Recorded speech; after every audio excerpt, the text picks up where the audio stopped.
అందరికీ నమస్కారం. నా పేరు అశోక్ నాయుడు, భారతీయ జనతా యువ మోర్చా నెల్లూరు జిల్లా అధ్యక్షుడిని. ఈరోజు నిన్న జరిగిన సంఘటన పార్లమెంట్లో ఆ ఇటలీ కుక్క రాహుల్ గాంధీ మాట్లాడిన మాటలు ఏమంటున్నాయంటే హిందువులు పనికిమాలోళ్ళు, దేనికి పనికిరారు, అహింసాపరులు, నోటికొచ్చినట్టు మాట్లాడటం కరెక్ట్ కాదు.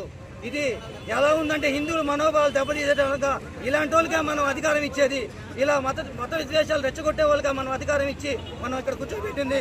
పార్లమెంట్లో ప్రజల సమస్యలు మాట్లాడతారని కదా కూర్చోబెట్టాము. మీరు ఇలా మతాలు కులాలు మాట్లాడి ఇలా అందరినీ విడదీసి ఇలా మత విద్వేషాలు రెచ్చగొడతారని మేము మీకు అధికారం ఇచ్చాము. ఇలాంటి వాళ్ళకి అధికారం ఇచ్చినందుకు మేమందరూ సిగ్గుపడతా ఉన్నారు. జనం కూడా ఇలా హిందువులకి ఒకరికొకరు గొడవ పెట్టి హిందువులు ఇలా దేనికి పనికిరారు అని మాట్లాడడం మేము తీవ్రంగా ఖండిస్తూ భారతీయ జనతా యువ మోర్చా ఈరోజు స్టేట్ పార్టీ ఆదేశాల మేరకు నెల్లూరులో రాహుల్ గాంధీ దిష్టి బొమ్మ తగలబెట్టి యువ మోర్చా నిరసన తెలియజేసింది. ఇంకోసారి కానీ ఇలా చేస్తే రాహుల్ గాంధీ ఇంకెక్కడ దేశంలో తిరగనీయకుండా చేస్తుందని యువ మోర్చా హెచ్చరిస్తుంది.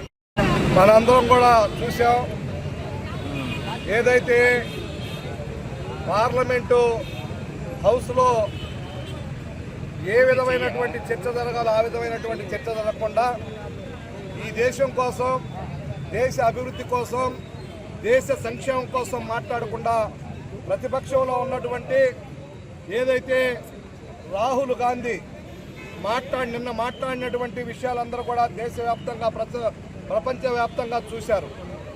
హిందువుల్ని అవమానపరుస్తూ హిందువులు ఏదైతే హింసను ప్రోత్సహిస్తారో అదేవిధంగా హిందువులు విద్వేషాలు రెచ్చగొడతారు, హిందువులు మీద అనుచిత వాక్యాలు చేసినటువంటి రాహుల్ గాంధీని ఏ విధంగా మనం పార్లమెంట్లో చూసామో మనందరం కూడా తెలుసు.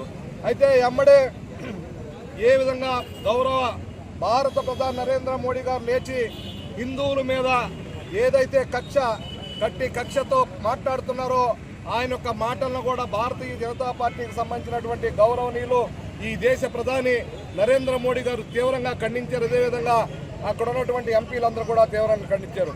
ఈ దేశంలో 10 సంవత్సరాల పైన కాంగ్రెస్కి అధికారం లేకపోవడం వల్ల ఈ దేశాన్ని విచ్ఛిన్నం చేయాలని, ఈ దేశాన్ని విభజన చేయాలని, ఈ దేశాన్ని రెండుగా చేయాలని ఏదైతే కాంగ్రెస్ పన్నాగం పన్నుతుందో అది ఎప్పుడు కూడా జరగలేదు. ఇంతకు ముందు ఉన్నటువంటి పరిస్థితుల్లో జరిగింది కానీ ఇప్పుడు జరిగేటువంటి పరిస్థితి లేదు.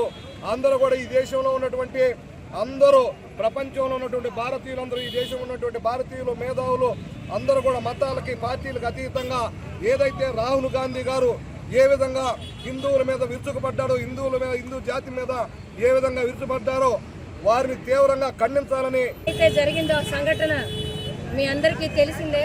కానీ మతాల్ని రెచ్చగొట్టి హిందువులంటే విషం, హిందువు అంటే వ్యతిరేకులు, హిందూ వ్యతిరేకులు అంటూ ఏదైతే వ్యాఖ్యలు చేస్తున్నారో రాహుల్ గాంధీ, ఆయనకు అసలు ఆ పార్లమెంట్లో కూర్చునే అధికారం ఎవరిచ్చారు? హిందువులమే, హిందూ దేశంలో ఉన్నటువంటి హిందువులే ఇచ్చారు. మీకు అసలు సిగ్గుందా అంటున్నా నేను. సిగ్గు లేకుండా అక్కడ కూర్చొని మీరు వాగుతున్నారే, ఆ వాగుడికి అర్థం ఏమిటి? అసలు మీరు ఇక్కడ ఉండాల్సిన అవసరం కూడా లేదు. మీకు ఇష్టం లేనప్పుడు హిందూ దేశంలో ఉంటూ, హిందువులు తిండి తింటూ, హిందువులకు ఇచ్చిన బట్టలు కట్టుకుంటూ మీరు వాగుతున్న వ్యాఖ్యలు ఏమిటవి? ఈ వాగుడు ఆపకపోయినట్లయితే మొత్తం యువమోర్చాతో పాటు మహిళలందరూ కూడా సుడి గాలిలా మిమ్మల్ని చుట్టి ముంచి గంగలో కలిపేస్తారని చెప్తున్నాం. గుర్తుంచుకోండి. ఏదైతే మీరు వ్యాఖ్యలు చేశారో అవి వెనక్కి తీసుకోకపోయినట్లయితే మీకు జరగబోయే దుర్గతి ఏంటో మీకు యువమోర్చా బుద్ధి చెప్తుందని నేను సవినయంగా మనవి చేస్తున్నాను. మీకు మా దేశంలో ఉంటూ మీరు కుక్కల్లాగా మా మీద పడి తింటూ మీ అమ్మని తీసుకొని ఇటలీకి వెళ్ళకపోయారా? ఇటలీ పుత్రుడు నువ్వు, ఇక్కడేం పని నీకు? సిగ్గు లేకుండా మా దేశాన్ని పరిపాలించాలని వచ్చిన నీకు మేము అసలు ఇచ్చే గౌరవం, అర్హత మర్చిపోయి ప్రవర్తిస్తున్నావు. ఖబర్దార్.